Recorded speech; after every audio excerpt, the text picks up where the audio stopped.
1 kelas 12 2. Jadi di sini ada saya Rias Rasid Anwar. Ada saya Ilvarian Dinur Faiza Carial. Ada saya Asia Marliansa.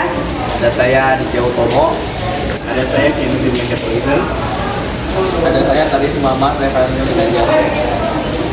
Dan di sini kelompok kami akan melakukan 3 percobaan. Dan selamat menyaksikan. Pada percobaan ini digunakan 2 pegas yang dihubungkan oleh 3 tali dengan panjang yang sama. 2 tali dipasang sejajar pada bagian atas dan bawah kedua pegas, sementara 1 tali dipasang di tengah sebagai penghubung langsung antar pegas. Setelah sistem digantung pada stand, sebuah beban ditambahkan pada bagian paling bawah hingga sistem berada dalam keadaan setimbang. Pada kondisi ini, gaya berat beban didistribusikan melalui kedua pegas dan ketiga tali. Jarak antara titik tumpu dan beban kemudian diukur sebagai panjang awal sistem. Selanjutnya, tali bagian tengah dipotong. Setelah pemotongan, beban teramati bergerak naik ke atas. Meskipun perubahan ini bisa sangat kecil dan sulit diamati secara kasat mata. Pergerakan ke atas ini terjadi karena sebelum tali tengah dipotong, tali tersebut tetap menahan sebagian kecil gaya akibat elastisitas pegas dan deformasi sistem. Ketika tali dipotong, gaya internal dalam sistem berubah sehingga keseimbangan baru tercapai dengan panjang total sistem yang lebih pendek. Besar kenaikan beban sangat bergantung pada konstanta pegas. Jika konstanta pegas besar atau pegasnya kaku, perubahan panjang pegas kecil sehingga kenaikan beban hampir tidak terlihat. Bahkan jika konstanta pegas kecil, pegas yang lebih luntur, perubahan panjang akan terlihat lebih jelas teramati. Fenomena ini disebut spring paradox, karena meskipun satu elemen sistem dipotong, perubahan posisi beban tetap mengikuti hukum Hooke dan keseimbangan gaya, bukan sekadar jumlah tali yang terpasang. Percobaan ini bertujuan untuk menunjukkan prinsip gaya Archimedes menggunakan model kapal selam sederhana. Botol plastik dilubangi agar air dapat masuk dan keluar. Lalu, sebuah balon dipasang di dalam botol dan dihubungkan dengan selang kesuntikan di luar botol. Koin dipasang di bagian bawah botol sebagai pemberat agar sistem stabil di dalam air.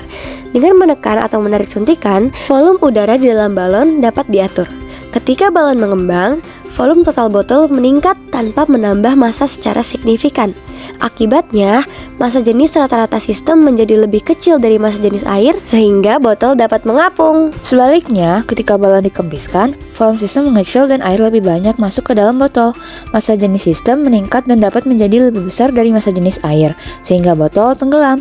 Jika gaya apung sama besar dengan berat botol akan melayang di tengah air. Percobaan ini menunjukkan bahwa posisi benda di dalam fluida ditentukan oleh perbandingan antara gaya apung dan gaya berat sesuai dengan hukum Archimedes. Percobaan ini menunjukkan prinsip kerja katrol dan kaitannya dengan dinamika rotasi. Sebuah lift sederhana dibuat dari kardus dan dihubungkan dengan tali sebagai pengangkat. Pada bagian atas dan bawah rangka, dipasang katrol yang terbuat dari potongan kardus berbentuk lingkaran dengan tusuk sate sebagai poros rotasinya. Ketika tali ditarik, gaya tarik tersebut menyebabkan katrol berputar pada porosnya. Putaran ini mengubah arah gaya tarik dan mempermudah pengangkatan beban pada lift. Katrol bekerja dengan mengurangi gaya yang diperlukan untuk mengangkat beban, meskipun jarak tempuh gaya menjadi lebih panjang. Dari sisi fisika, sistem ini melibatkan hubungan antara gaya, torsi, dan rotasi. Semakin besar jari-jari katrol, semakin besar momen gaya yang dihasilkan untuk gaya tarik yang sama.